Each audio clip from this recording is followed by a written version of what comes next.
Hey team, it's your nurse educator Amy here, and welcome to part 4 of my series on ventilator basics for nurses. In this video, I'm going to be discussing weaning modes of ventilation so that we can help the patient move towards extubation. So let's get started. One of the main modes that you're going to see used at the bedside is CPAP. Now this is not to be confused with the CPAP machine that extubated patients use to help them breathe. This is an actual mode on the ventilator. So what CPAP does is it works out the patient's diaphragm to see if they'll be able to tolerate being extubated. In this mode of ventilation, there is no set respiratory rate or tidal volume, so it's really allowing the patient to control their breathing. So the patient is going to control how fast they breathe and how big of a breath they are going to take.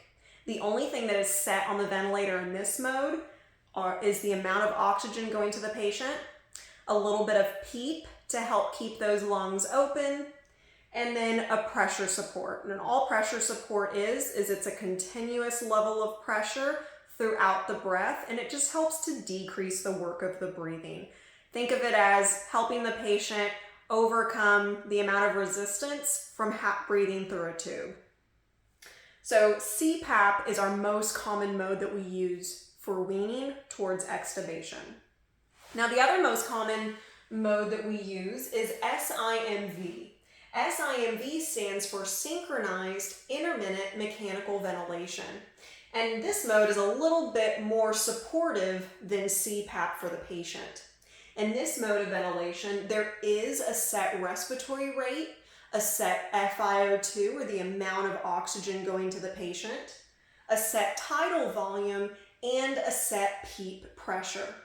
But what makes this mode a little bit different is that if the patient decides that they want to breathe on their own, they can initiate their own breath.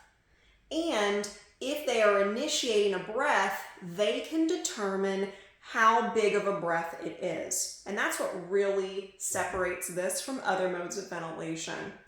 This would be a great mode to work towards eventually going to CPAP to see if the patient can be extubated. So think of SIMV as a workout for the diaphragm so that they can get ready for that marathon of being in a CPAP.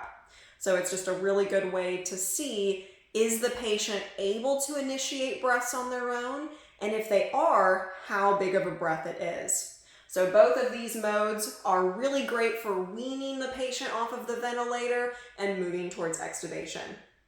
Be sure to hit that subscribe button so that you don't miss any more of my videos, and stay tuned for part 5 where we talk about maintenance modes of ventilation.